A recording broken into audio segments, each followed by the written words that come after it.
Thank you very much for joining us this morning. We'll be talking with Dr. Jim Kelly and Dr. Marco Better of OptTek Systems, and they're going to be giving us an overview of their thinking on predictive analytics and workforce planning, and specifically their product, OptForce, which comes out of operations research. Jim, you there? Yes, I'm here, Al.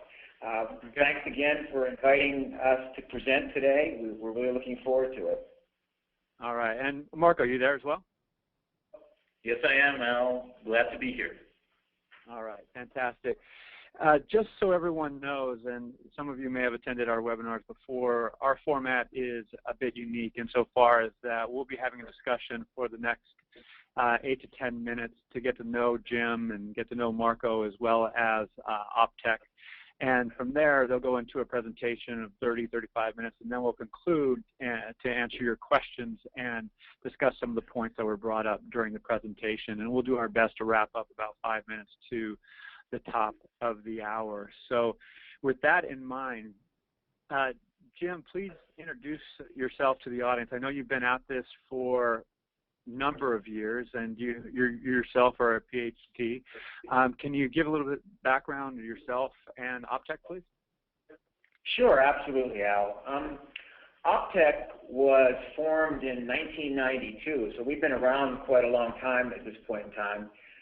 We were formed by 3 university professors, University of Colorado professors, myself, Fred Glover, and Manuel Laguna, all in the business school, and we are mathematicians, computer science type people, applied mathematicians, computer science type people. And OptTek was based on our research of using analytics and optimization to solve real business problems. And, you know, it's the core of what we were interested in our research, and we founded this company to be able to take it out into the commercial world and deploy it. You know, here at OptTek, we hire and employ a lot of people like ourselves. We have analysts and software developers. Many of them have PhDs and master's degrees. So, you know, analysis is really at our very core here at OptTek. And maybe I can go on a little bit further and tell you how we got into workforce planning. It took a few years. We didn't start doing this in the 90s. We actually started getting involved in workforce planning about 5 or 6 years ago. But in the mid-90s, we began to focus on developing technologies that leverage simulation to help with planning. Today, actually, we're the leading company in the world for using simulation and optimization for predictive analysis and planning, not just in workforce analysis, but in areas like manufacturing, process control, finance, and other areas like this. We have over 100,000 customers of our basic technology in the commercial world as well as in the government world. And this is where in around 2000, in the early 2000s, we started working with the Navy to develop tools for workforce planning for 300,000 enlisted and officer personnel. This was our first taste of workforce planning, actually. And we got very interested in it and how we could model that and predict a workforce as it evolves over time.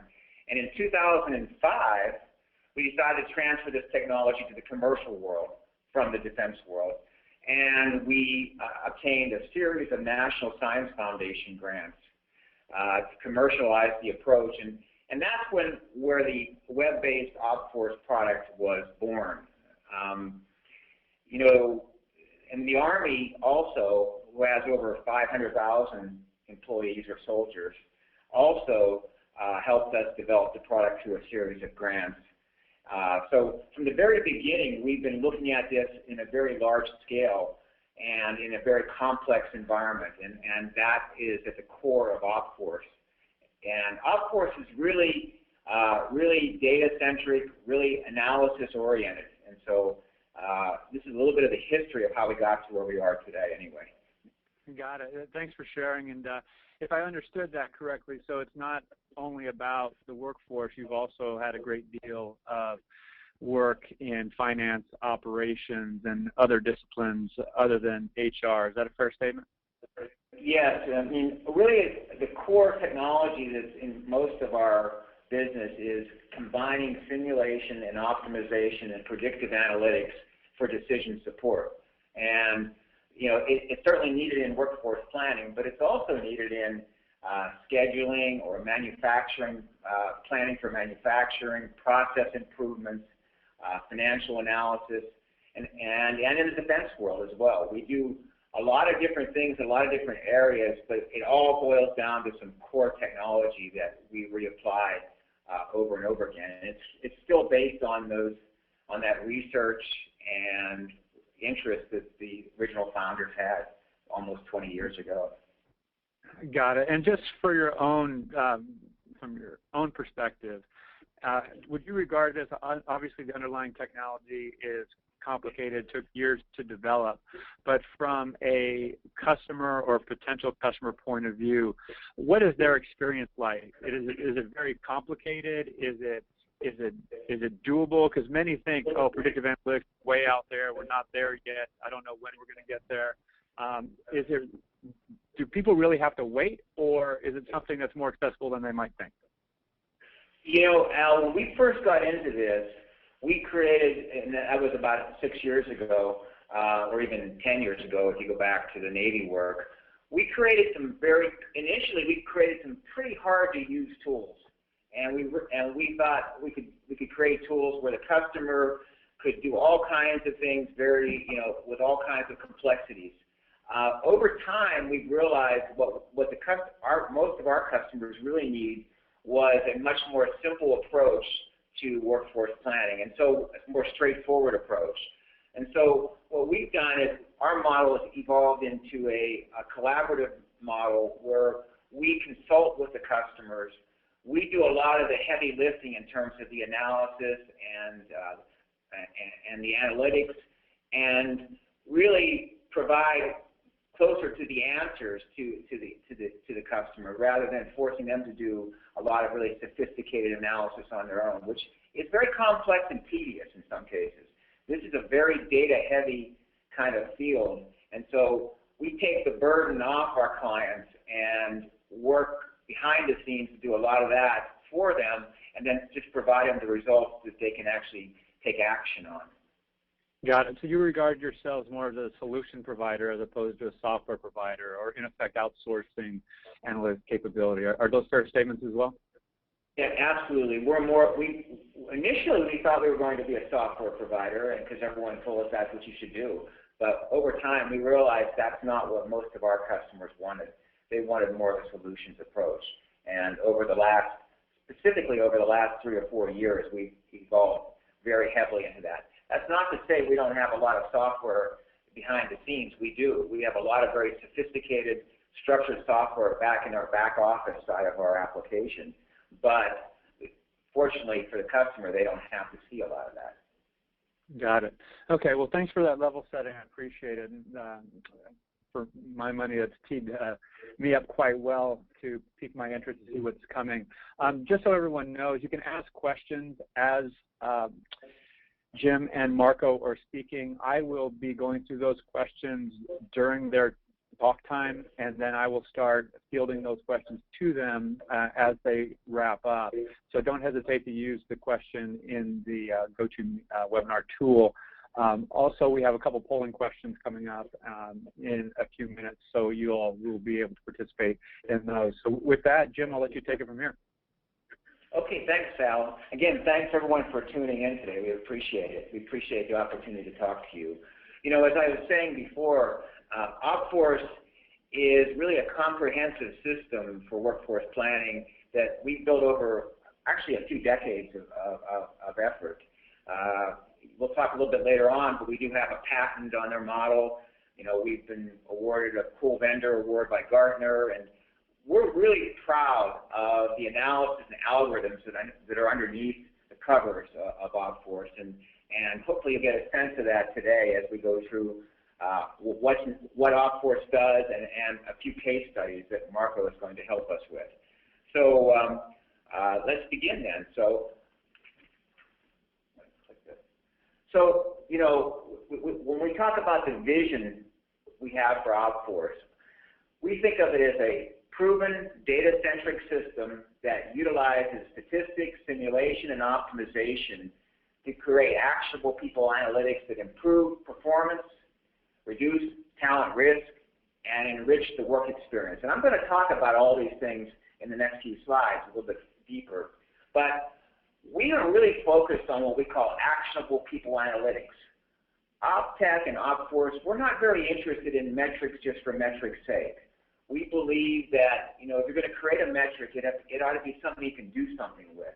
So we really focus on things that will tell you how to recruit better, how to retain people better, how you should adjust mobility.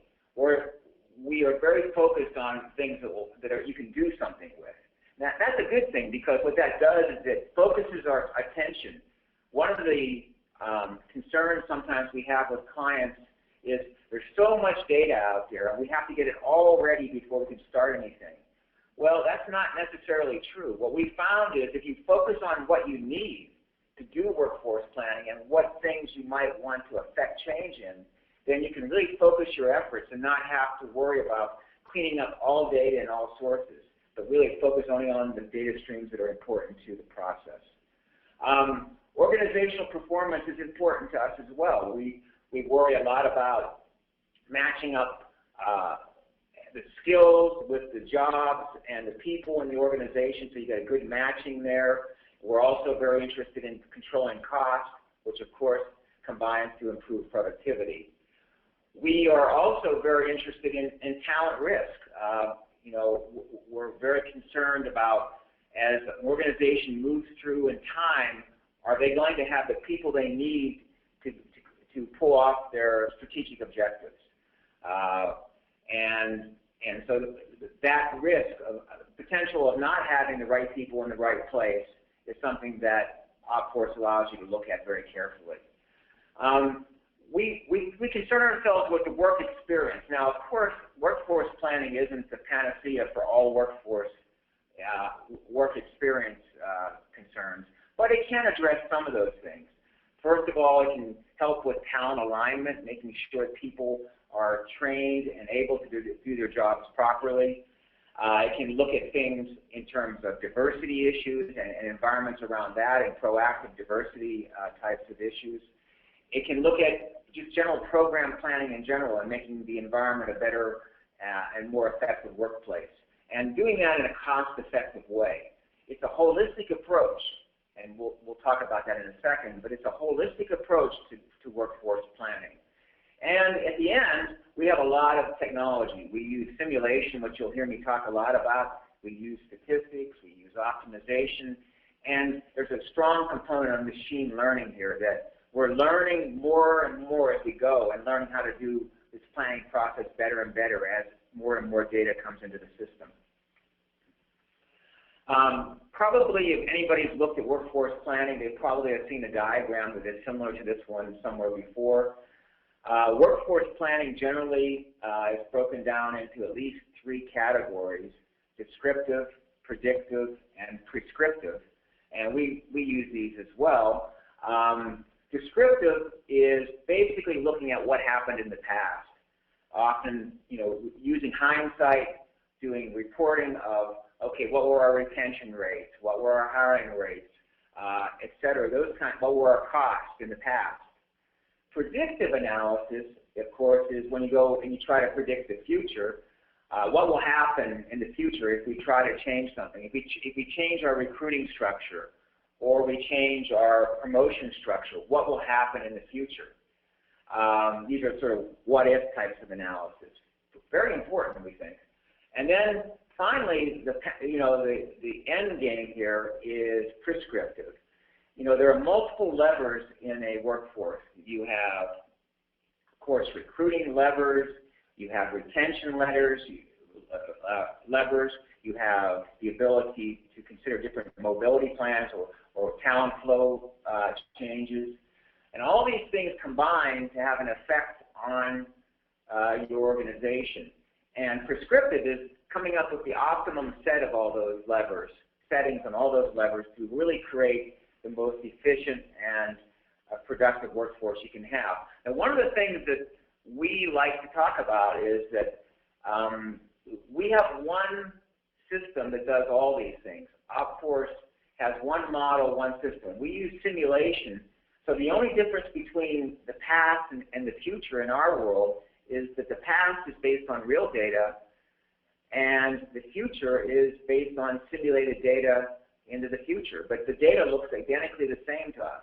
The only difference is where it came from. So one of the nice things about our approach is that it spans all of these. And of course, and you know, a lot of times, and I'd like to say one more thing about this slide, is that you notice that more actionable items are further up the curve. And we believe that that's where you want to be. A lot of people seem to sometimes get stuck in the descriptive phase of this process. And that's not something you should try. You should probably try to get unstuck there. It's much better to move up into at least the predictive range, because then you can start to you know, create actionable information and create actions and new plans that can improve things. So by focusing on only the data you need to use to do that, it can often be done much earlier in the process than some people think. Here's our very first question. We are very focused on predictive analysis, and we're going to have a poll here that asks whether you might be interested in doing predictive analysis on your workforce planning in the next year or so, and whether you think you'll do that, you strongly agree, disagree, strongly disagree, or you're not sure. I was wondering if the audience would be willing to answer this question. And we'll just give you about 15 seconds, and then I'll close the poll and share the results with you all.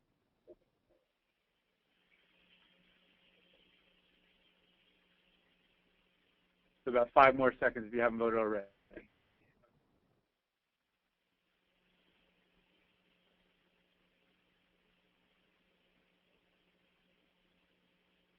All right. So I just closed the poll, and you all can see. Well, we're not seeing the results on our end. Can you tell us? Yes, you should see it. The participants should see it, but we have 55% strongly agree, 32% agree, and the balance obviously disagree, strongly disagree, or not sure. So we have almost, we got, above 85% or 85% who either strongly agree or agree that they're going to be using predictive analytics to support workforce planning in the coming year. Oh, very good, good. That's good to hear. Then you're in for the 85% that believe that, you're at the right place, I think, this morning. So thank you. Click it.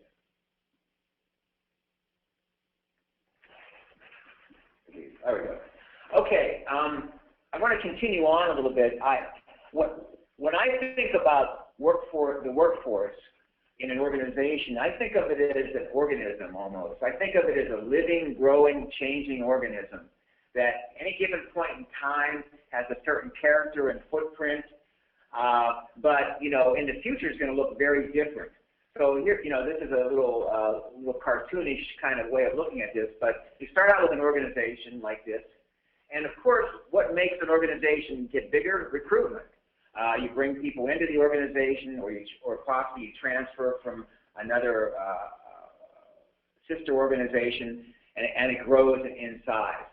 And so that's one part of the way I think about this. And then, of course, organizations don't just continually grow; they shrink in size as well due to what we consider voluntary attrition.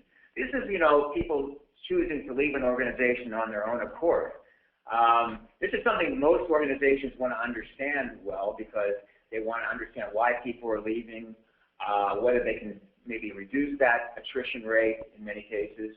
So that's an important part of the modeling of our system. Besides voluntary attrition, you have involuntary attrition, which of course is when an organization asks someone to leave for maybe performance reasons, or maybe their skills are no longer needed. And finally, there's retirement. Retirement, of course, is voluntary in most cases as well. However, it's much more tied to the age of the individual, so we often will model that separately from voluntary attrition. So those three things shrink the size of an organization, but then the actual organization's shape and character changes because of talent flow. People, when I talk about talent flow, I'm talking about promotions from one level to the next. I'm talking about training.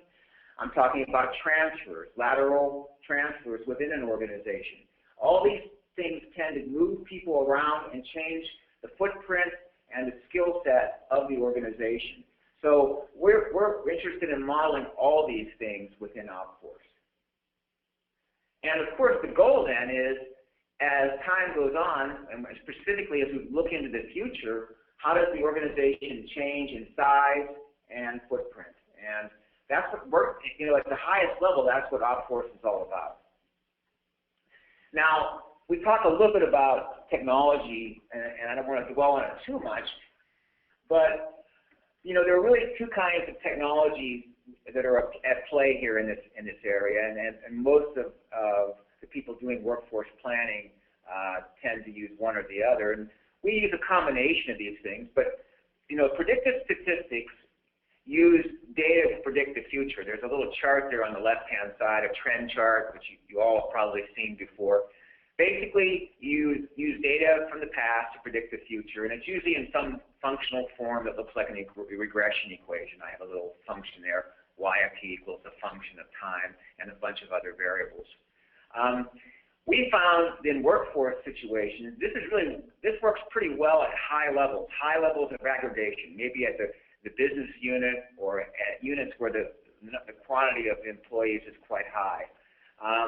It's really good for stable trends when things are increasing or decreasing slowly or very predictably, or you have predictable cycles.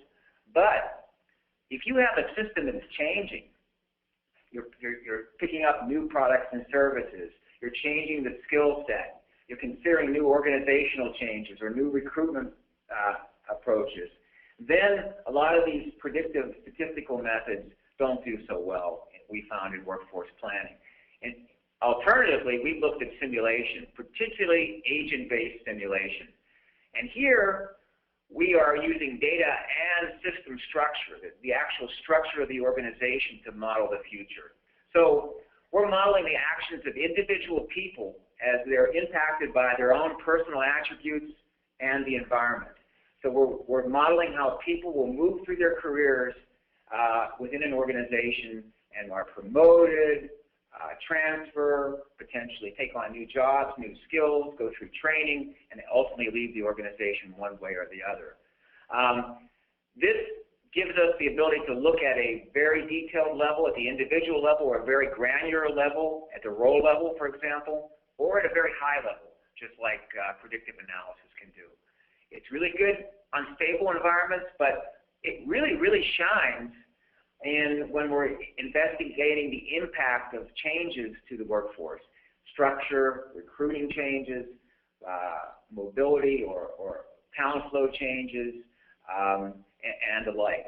So for this reason, early on, we have a long history in predictive analysis. We believed that agent-based simulation was the primary way to do this analysis.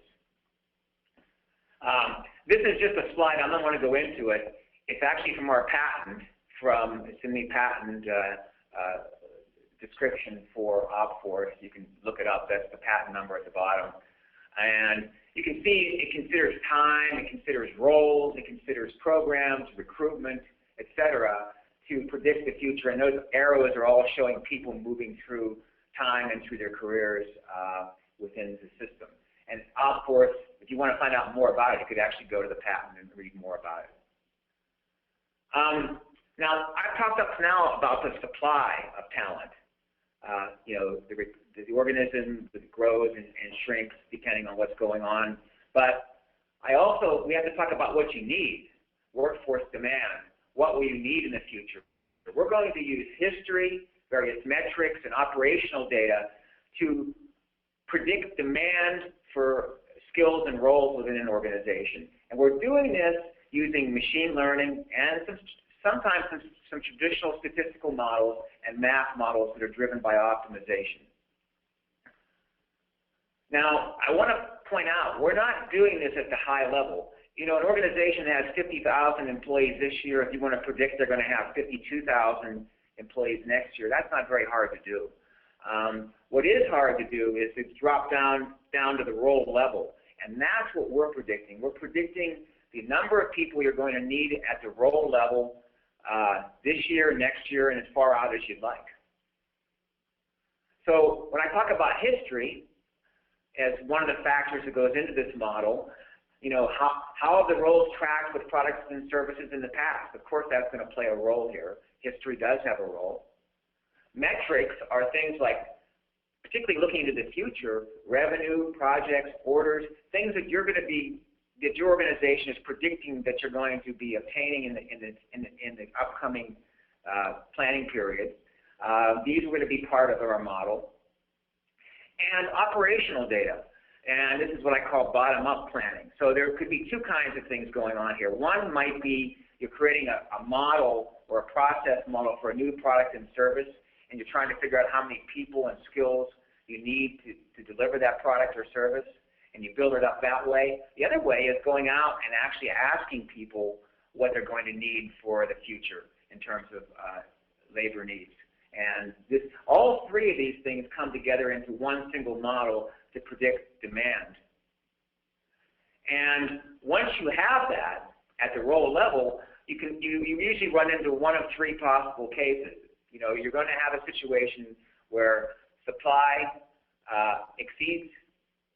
demand exceeds supply, or supply exceeds demand, or when it's just right on. You know, you have too few people, too many people, or just the right number. And this is called gap analysis. Of course, you'd like it to be right on, like the curve shown in the bottom right-hand corner, where demand is in blue and supply is in red. Now, you know, you never can get them to match exactly. Of course not. It's not really possible in most cases. But you'd like to make that as close as possible. And usually, a lot of the decision-making, whether it's retention, recruiting, mobility, whatever, training, is geared to closing that gap at the role level. Some of the major components that we deal with in when we're working in the OptForce environment is, one of the big ones is data prep. You know, pulling in all the data into one place is usually not the big problem. The big problem is the data needs a lot of work to make it available and usable. And I like the term harmonization. It's a nice term that comes up that people use. And we have to harmonize the data from various sources so that it's all meaningful and consistent. And so obviously that's a big part of what we do here at OptTek. We've talked about demand analysis. Attrition analysis, of course, is just retention analysis. And we spend a lot of time on understanding that as well. Recruitment modeling, this is worrying about where your people are coming from, if there are any supply limitations in those recruitment channels, and how you're going to deal with that in the future. Talent flow modeling, we've talked about that already, where that is considering you know, mobility in terms of promotions, transfers, training, gaining new skills, those kinds of things. Program and policy modeling, things that you can change in the organization that you would want to model the impact. Because as you might imagine, certain programs will affect certain subgroups of the population. Our modeling tool allows you to address that directly. Risk analysis, we've talked about that. Scenario simulations. We focus on creating multiple scenarios of the future. I mean, no one can know exactly what the future holds. But you can often look at optimistic, pessimistic views of the future, and you can compare and contrast these kinds of scenarios with or without a program, etc. And we focus a lot on comparing scenarios. In fact, Marco will show you that in a few minutes. And of course, reporting. When you do all this, you have to report the results back to the clients and to you so you can do something with it. So here's a question.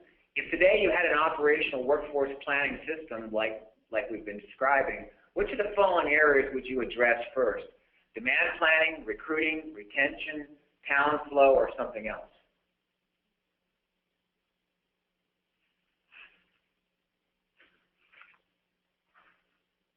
So again, we'll just give you a few more seconds to answer this. I'll just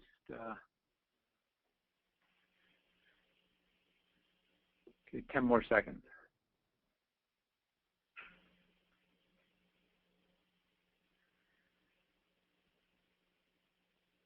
All right, if you're going to vote, click, and I'm going to close the poll now and share the results.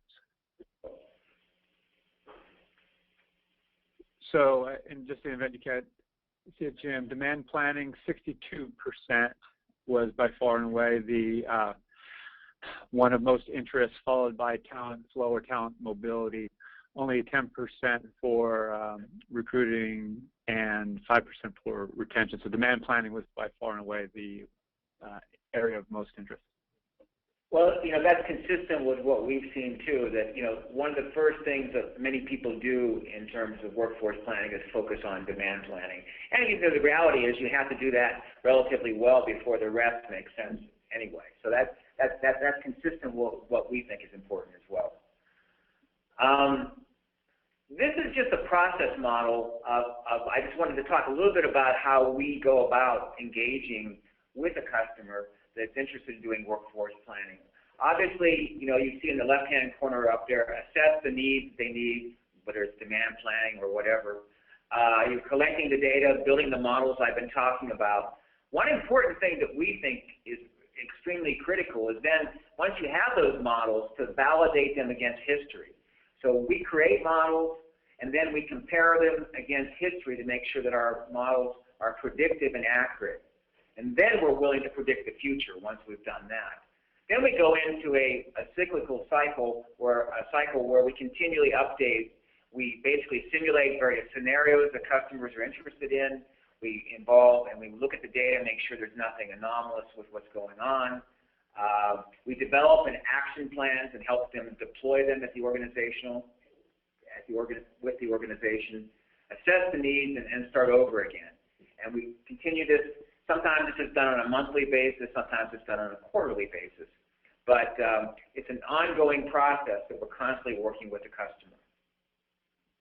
So with that, I'm going to turn it over to Dr. Vetter here, who's our Vice President of Analytic Services, and he's going to show you a couple case studies and actually show you the web portal tool. Thank you, Jim, and thanks, Al, for allowing us to do this presentation. I'm just going to quickly go through a couple of use cases that come up frequently, or these types of cases come up frequently with our clients. In one example, we have engineers in two plants. Each plant produces a different product or manufactures a different product. We find that demand is growing and is expected to continue to grow in plant 1. And we are divesting from the business in plant 2, so we need to redeploy these engineers from plant 1 to plant 2. Now that would be easy to do, except that plant 1 engineers require a special certification, so they require training in order to do that. So what we would like to know is, what are the cost trade-offs? What are the benefits and the costs of investing in training of plant 2 engineers to be able to redeploy them to plant 1? So I'm just going to shift quickly to our tool here. This is our analytics portal that is available for our clients to look at results from scenarios that we've run for them, analyses that we've created for them. And these are very customizable to each client's need. We have a set of metrics here and a set of charts, and I'm going to focus in on certain aspects of it to help us analyze the use case that we have in front of us. So the first thing we see here is we're looking at two scenarios side by side. Scenario 1 here is considering an investment in certification of plant 2 engineers to redeploy them to plant 1. Scenario 2 is, what if we don't invest? What if we continue to do business as usual and we have to hire in engineers who already have a certification? So in this chart here, we have quarterly data going into the future with those 2 scenarios. Scenario 1 is the dark blue bars here. Scenario 2 represented by the red bars here. And as you can tell from this, these dots here represent demand, what we needed in order to fulfill our plan. As you can see here, the scenario that assumes that we're not investing in a certification has a larger surplus. We have to carry engineers because we can't quickly redeploy them. Alternatively, we would have to lay off these engineers and hire engineers directly into plant 1. Now, there is a small surplus in plant 1 as well, in scenario 1 as well, because we can't redeploy them immediately. They have to go through a certain training. That takes some time until they're ready to be redeployed. So one of the things you can see here is that there is a surplus. Now, if you want to look at the underlying data, where you would see that is in these unassigned employees that are really can't be matched to an available position. And as you can see, scenario 2 has a larger number of unassigned engineers in this case. What are the implications of that? Well, we can go to our cost and productivity analysis page and look at what are the effects on cost. We can see on average, scenario 2, not investing in certification is going to cost us more per month, about $5 million more in this set of data, as a matter of fact. And then if you want a more granular division of cost, you can go in here and look at direct compensation in each of these scenarios.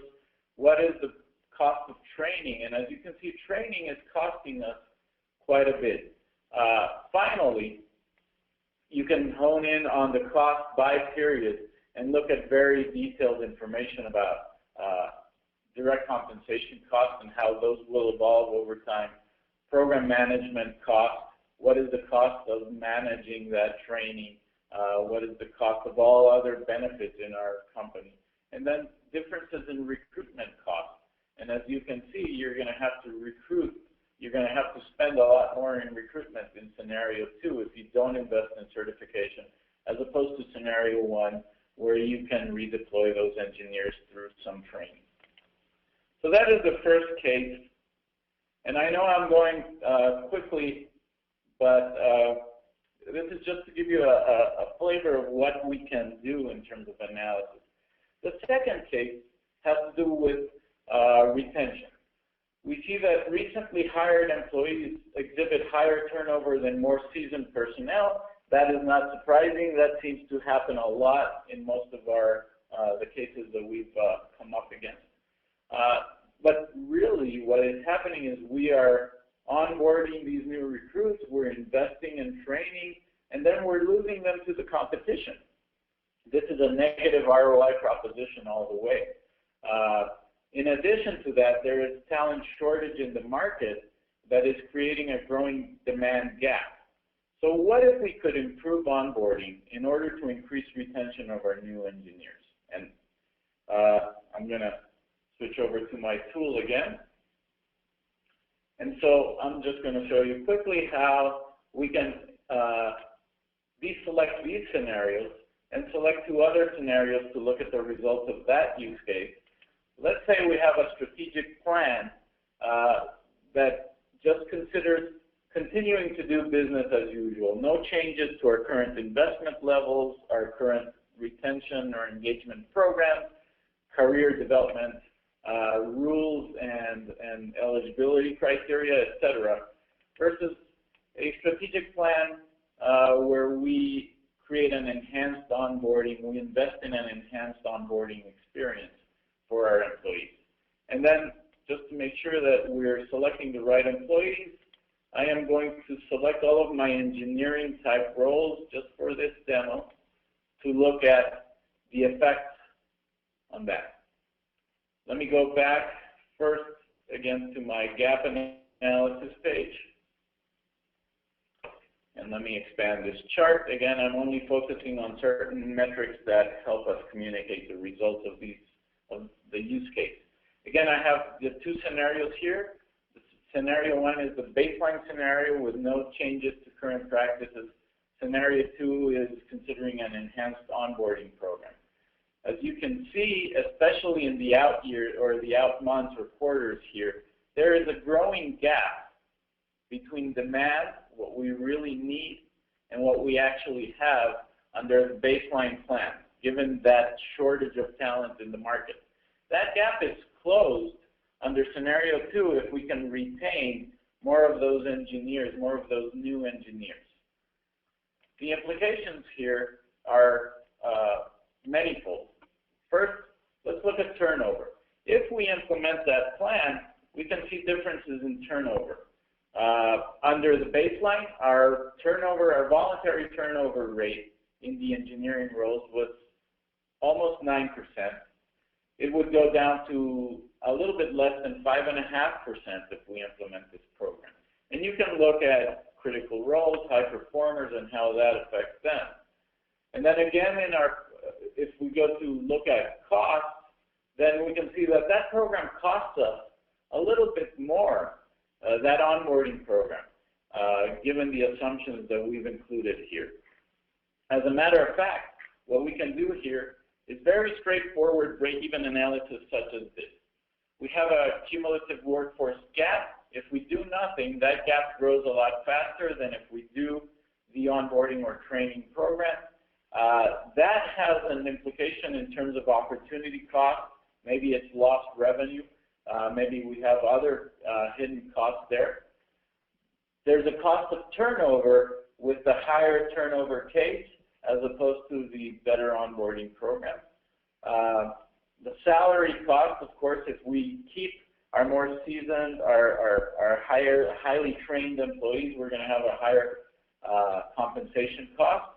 We're going to have a lower recruitment cost because we're retaining more of our employees. There's the cost of that training program, and this is over 2 or 3 years of analysis. So then we can calculate the direct cost, the opportunity cost, and look at whether this program, this investment in the better onboarding and training program actually makes sense. Now, the thing to consider here is even if the assumptions that we've made here in terms of retention gains that we're going to get from the program or the turnover cost levels, et cetera, are not the right ones, this helps you do a break-even analysis. At what level of retention does this program start to make sense or not? So these are just 2 use cases that are meant to illustrate the types of analyses that we can do with our tool. Well, yeah, thank you. That really ends our initial comments, and I think we were going to open it up for questions. You could either be DeMarco or myself, or Al, I suppose, as well. Yeah. In terms of, in terms of what we presented or related materials. Yeah, and Jim, Marco, thank you very much. There are a lot of questions that came in. We'll do our best to get through as many as possible. So I'll just jump right in with an administrative one. The slides are going to be available, yes, I imagine? Yes, the slides will be available, and we'll send them out.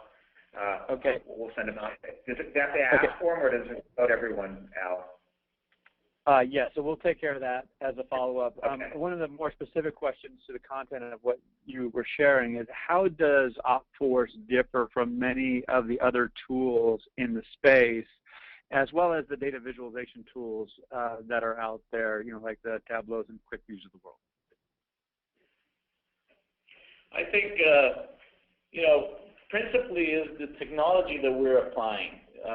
We are using an agent-based simulation model to simulate individual employees going through their careers in the organization.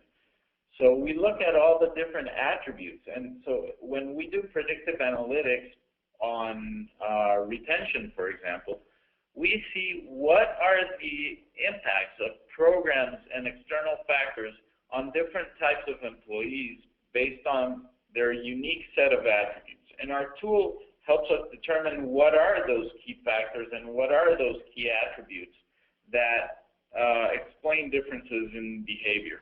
We apply that kind of machine learning to talent flow as well and recruitment as well. On the demand side, we go to the role level, so that even if the strategic plan calls for increasing revenues across the organization, if the product mix is changing or the service mix is changing, then we can relate that to the workforce mix and look at what roles should be growing and what roles should be shrinking in the organization.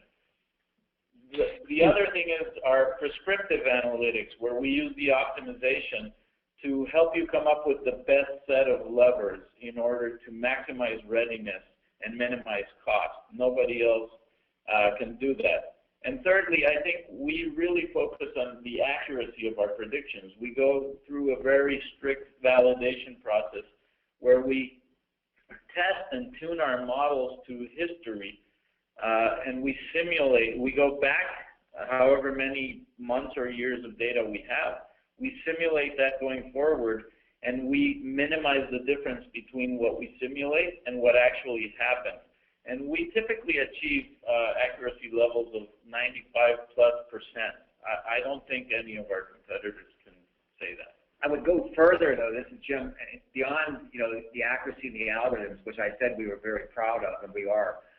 It's sort of the process we've adopted, which is a collaborative process with our clients. We're working with our clients every day to do this whole process. It really isn't a software orientation at all. It's a solution orientation where we're providing the services and the kind of analysis that is specialized for each one of our customers. Now, we do have this underlying structure and backbone to do the analysis, but every one of our customers gets a different solution. Okay. Yeah, thanks for that. And a related question, to what extent have you brought in psychometric or personality data, or is that up to the client?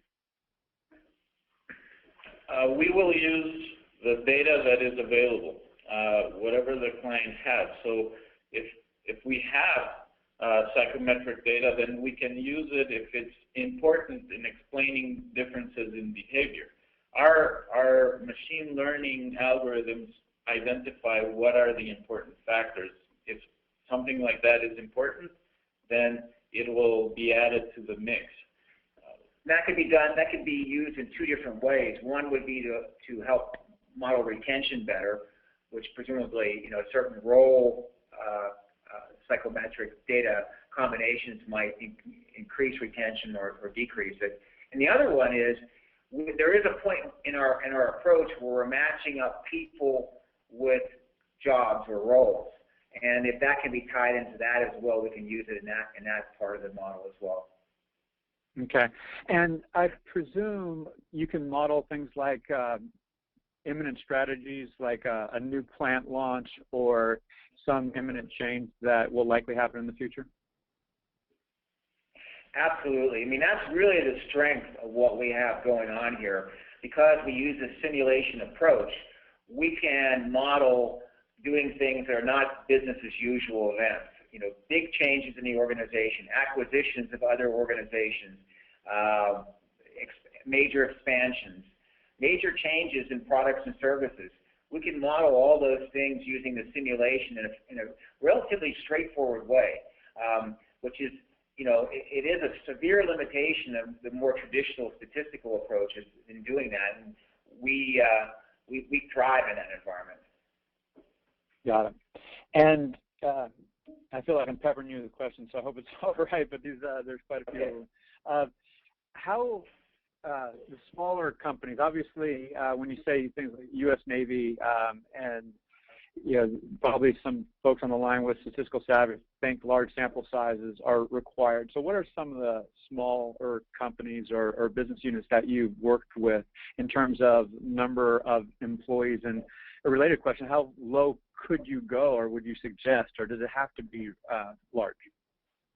Well, and some of the people that are more statistically savvy should be worried about this, and I agree with that. We are too. generally we're looking at organizations that have at least a few thousand people or more. But it's really not the number of people, it's the number of people in individual roles that matters. So, you know, if you have a relatively small organization, but the number of roles is relatively small, you know, you can get down, the overall size of the organization that might be appropriate for this analysis is fine. It might be just a few thousand. But, you know, the reality is we believe that probably around 5,000, 4,000, around there and up is the sweet spot for this kind of technology. It almost becomes, if you drop below that, it starts to look a little bit more like succession planning and those kinds of activities where you're really interested in what's going to happen to John Smith. We're not so much worried in looking at what happens to John Smith in the future. We're more interested in looking at, there are 10 people with John Smith's role, what are they going to do in the next year or two? So that's our perspective. It's not we can predict individual behavior, but of course it's only a probabilistic behavior. We can't guarantee that someone's going to stay or leave, an individual. But a group of people like that individual, we can have a pretty good idea how many will be there a year, 2 years, 3 years from now. Understood. So if I can read into that, larger companies are more attuned to do the agent-based modeling because you need the large numbers, but you can also do the descriptive statistics and some of the other services that you offered with small organizations. Is that also a fair statement? Right, yes. I mean, you know, the descriptive statistics is certainly something that we can do. I mean, truthfully though, unless you are interested in moving into that second phase, predictive, I suggest that you would find some other company to work with, because our strength is going beyond the descriptive into the predictive range and beyond. So there are many companies that can do nice charts, nice graphs of historical data, and you know, if that's where you want to stop, you probably don't need us. But if you want to go beyond that, I think we're a very good alternative. Great qualification. Thanks for that. A couple more questions, then we'll wrap. Given that, what industries do you work with, specifically healthcare, energy? Where do you have some sweet spots? Yeah, we are very interested in the healthcare industry, and we have some clients in that area because with all the changes that are occurring in that industry, that is a great opportunity for us to build up experience in that industry.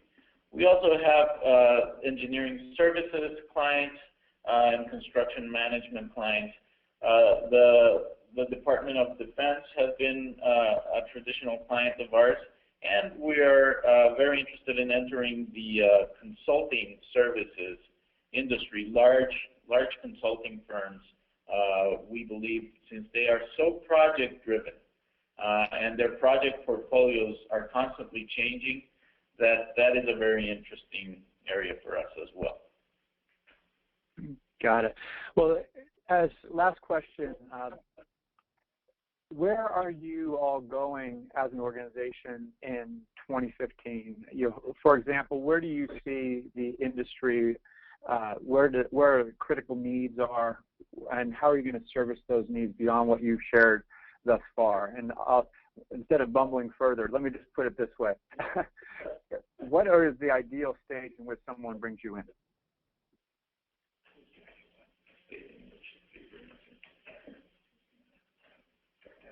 So I think that,